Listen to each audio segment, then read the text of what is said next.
that time of year again. I'm bored. But that simply won't do. I need to do something within the next few minutes or I'm going to rack up some serious gout. But I have an alternative option that I've held for situations just like this. That alternative option is Animal Crossing New Horizons. But I better not spend too long playing this game because I have an AA meeting later tonight.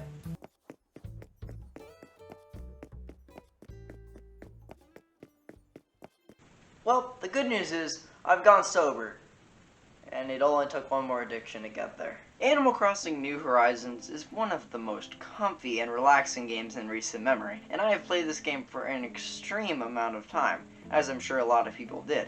But to understand what, we have to know why. Animal Crossing got its start here in the States on the GameCube, with Japan getting Animal Force the year prior. Animal Crossing has always been a game about living your life and collecting furniture while simultaneously paying off your crippling debt. It might sound depressing, but it's pretty satisfying to spiff up your place and pay off a massive loan. However, we've come a long way from that original game. This game is simpler than my diet, but down in its core, it's Animal Crossing. It's just a bit archaic. I really do like this game, and if I had it back in 2002, I think I would have played it a bunch, because it still has that relaxing gameplay loop that the series is known for, and the only reason I'm no longer playing it is because I have better options. But there is a noticeable flaw with the series that can be seen within Wild World and City Folk. These games are practically the same, and do very little to evolve from what the original game did. But all of that whining and complaining can go to waste, because New Leaf is the answer to everyone's prayers. New Leaf improved on several aspects of Animal Crossing and felt like the natural next step for the series. I can't wait to see what they'll do next. No. After both of these games releasing back to back, I couldn't look at the series in the eye. Most call it over-exaggeration. I call it vision impairment. But after the announcement of New Horizons coming out in 2020, I had a lot more hope for the franchise, and it was clear that 2020 was going to be a great year.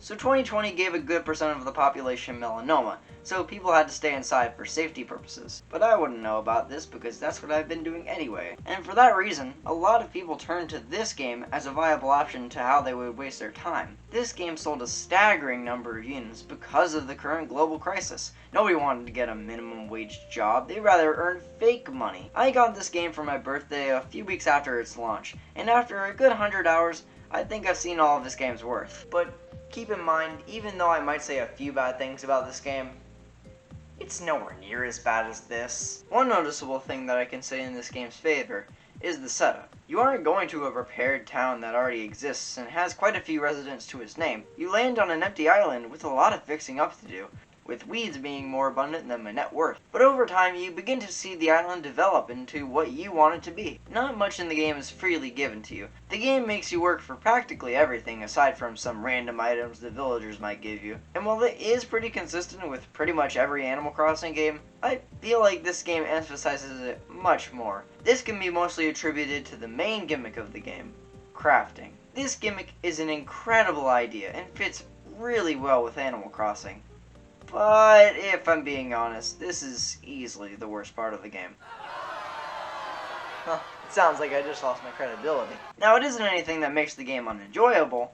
I just think it could have been handled much better. DIY recipes are the foundation of this mechanic, and at the start of the game, I really enjoyed gathering the materials and making the furniture in general. But over time, the novelty definitely wore off. I kept getting so many DIY recipes to the point where it became extremely hard to keep track of them all. And I can assign every bone in my body to a time that a villager has given me a recipe just because they felt like it. It just gets to the point where it becomes too much. And on top of that, your tools can break now. This is all because the developers wanted to encourage the crafting even further. But instead of doing that, I'm just going to go to the store and buy a new one. Some compare this mechanic to Breath of the Wild because your weapons break in that game after a certain amount of usage. But the good thing that does is make it so that you're forced to experiment with different weapons. You can't just power through with the best weapon in the game. You have to strategize when to use your weak weapons compared to your strong ones. But here, I feel like I have to go through a hassle every time I break a shovel. I understand what they were trying to do here, but if they were going to do this,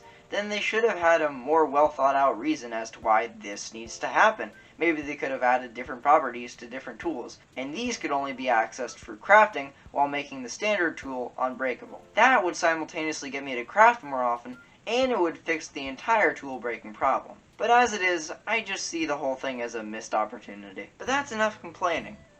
For now. My favorite addition to this game is by far the amount of things you can do with your island. While the island is essentially pre-rendered, it honestly doesn't feel like it. You can shape your island into practically any form you please, and this goes a long way into making it feel like you're shaping your own experience. You can place furniture out in the open now, which might seem like a simple change, but it makes it so that there's a lot more room for creativity. And terraforming is probably one of the best features this game adds. Terraforming is manual labor at its finest, as you can change and tweak all these things about the island's layout, even though it does take quite a while if you want to get ambitious. But that's the fun of it. You have to work hard if you want to have that perfect island you've always dreamed of. But if you need something else to do with your time, getting some Nook Miles is always an option. In this game, you can finally get your very own Nook phone, because screw Apple, we're a Nook phone family. And through the Nook phone, you can access the Nook Miles app.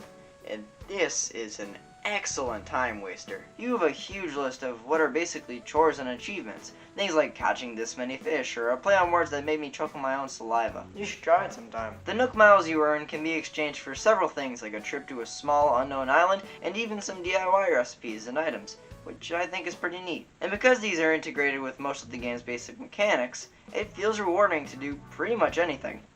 For a while. You see, after a while, getting Nook Miles becomes less of an abundant thing. It doesn't feel like I'm getting Nook Miles just for playing the game in general. I feel like I'm getting them for overworking myself. But this problem is entirely solved by Nook Miles Plus. This is a far simpler way of getting Nook Miles. They don't reward you for big tasks. They reward you for basically playing the game. Watering flowers can get you Nook Miles, hitting rocks can give you Nook Miles, fiddling with a camera app can get you a cease and desist. And the ones you start the day with even have some bonuses that multiply the amount of Nook Miles that you would originally get for that chore. And the existence of Nook Miles Plus balances out the regular Nook Miles extremely well. With both of them as a combined force, I feel like I'm being rewarded just the right amount. This was a great initial concept, and I feel like the game made it work 100% of the way through. But in contrast to the varying amount of things you can do in the game, many players pointed out that a lot of content had been cut from the move to New Leaf to New Horizons. Well, that was all fixed via free updates to the game. This is disgusting. On paper, this sounds like a fine enough idea,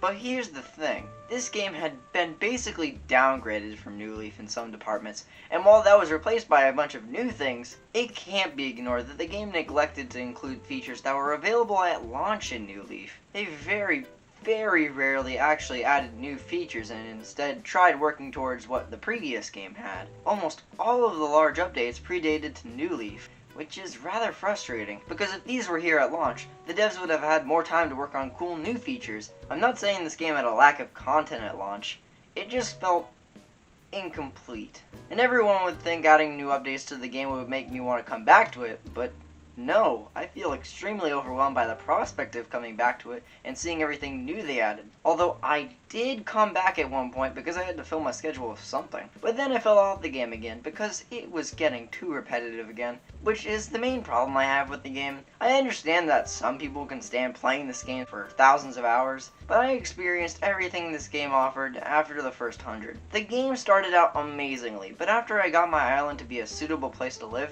it didn't feel like I had any more large goals that I needed to accomplish. Sure, I can go and get a 5-star island, but that's about as likely as me winning the lottery. Huh, I got 50 cents. The only way I would be giddy to boot this game back up is if there was an extremely substantial boost to the game's content.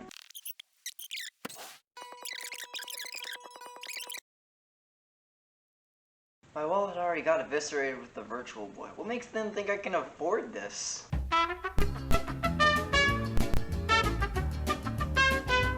Well, that'll fill up a good 3 weekends, which means I'll have enough time for jury duty. This was a surprisingly fun DLC to go through, which is weird because I think the 3DS game is kind of average. But in retrospect, it makes a lot of sense. Having this game as a supplement to an already fun game is a lot more appealing than having it as a standalone game. Plus, it adds a lot more bells and whistles that make it more than pleasurable. I'm not gonna jump into it all the time, but when the standard Animal Crossing gameplay starts to get a bit repetitive, This is a pretty fun distraction. You basically build a house under a set theme, which is interesting because some of these are somewhat challenging to turn into a coherent room. I'm pretty proud of a good portion of my creations, which is a feeling that not many games invoke. After playing Wario Land 4, I'm not going to go, this is by far my greatest achievement. However, this mode isn't for everyone as it focuses more on the furniture and creativity aspect of the game rather than the lax and debt-filled main game. But this was an overall great addition to the game. It gave the game the extra oomph that it didn't have much of when it launched. Now, is this game the best in the series? To be honest, I don't think anybody would ever respond with a no, unless you live here, here, or here. Every single Animal Crossing game practically builds itself upon its predecessor, meaning that almost every game in the series is better than the last. I said almost. And even though I would have liked if there was a legitimate reason for me to return to Wild World, I still really like how the series tries to one-up itself over time, and that is the reason I still scoff at Pokemon to this day. But even though I complain quite a bit about this game, those are just little nitpicks compared to how engrossing and fun this game is. To outsiders of the series, this game might just seem like boring, monotonous, busy work, and that's because it is. This game is all about making your island the best place to live, and you have to achieve that through your hard work. And New Horizons makes you work harder for that goal than any other game in the series, which makes it very satisfying to see it all come together in the end.